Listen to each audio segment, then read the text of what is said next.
Winter snow is deadly.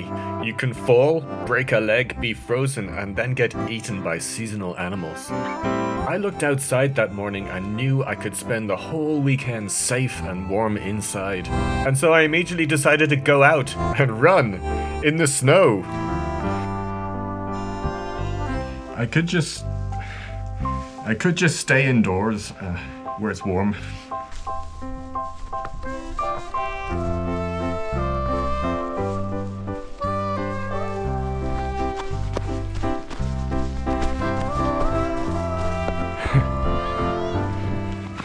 The human capacity for turning something terrible into something fun is without limits. There is no reason to be here. There is nothing for a human being, biologically or in evolutionary terms, here, right now. It's just white death.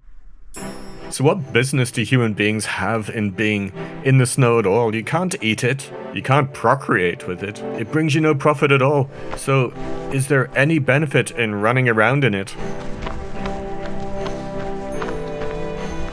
Well, being in the snow does offer some obvious advantages, such as sliding up and down, building bad copies of ourselves, allowing the children to go and have some fun, and if nothing else, burying the remains of your ex-boyfriend. But what about exercise and running?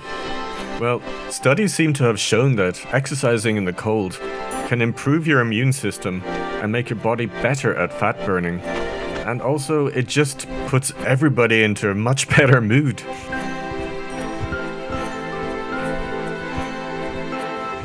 We're right in the center of the city, and yet there's enough snow on this little hill for people to actually take their skis and snowboards out. Now, you're free to wear whatever you want, but I don't like to slip in the ice, break a leg, and then freeze to death. So here's a quick look at the equipment I've chosen. So what are the requirements for running in conditions like this? It is very important not to allow yourself to get wet and cold at the same time. That is a disaster. A Gore-Tex rain shell protects me against falling snow, while good base layers wick away any sweat and keep me warm. For me, waterproof gloves are too warm, but I always wear windproof gloves, and a couple of layers on my legs to keep those warm too. My socks are thick wool socks. They must be wool. My shoes are Salomon Speed Cross. They give you a good grip in soft snow because they've got a very deep profile. I'll use trail shoes like this when I'm running on soft snow without too much ice. But if there is ice on the pads, I like the added security of traction devices, which are like snow chains for shoes. A fresh covering of snow can change your world into something adventurous and new. Even the most mundane street can become magical with a covering of snow.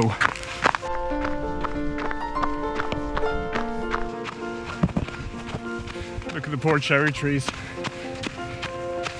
What a difference a few months make.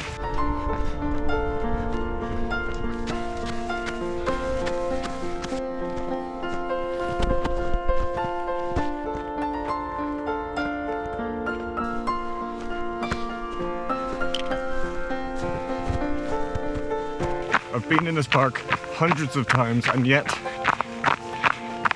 it's so transformed it's almost unrecognizable. I am not even sure where I am right now.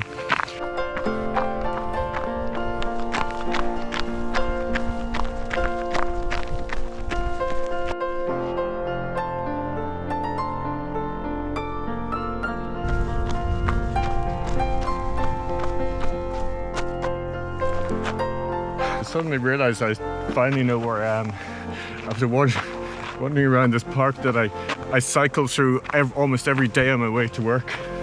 We don't have to do any of this. It's absurd to go running through this frozen desert. All our instincts should be against it. The cold, the ice, the danger should make us stay at home. And yet, it brings a joy to be an explorer in this unknown land where everything has a bright edge. To be in the center of this shining jewel that appeared from nowhere and tomorrow might be gone again. All this brings an absurd joy.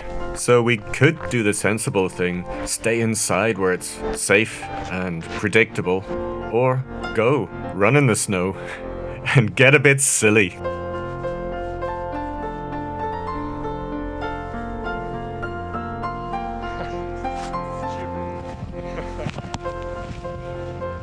Yeah, my perfect snow angel. Whew, that was so totally, probably worth it.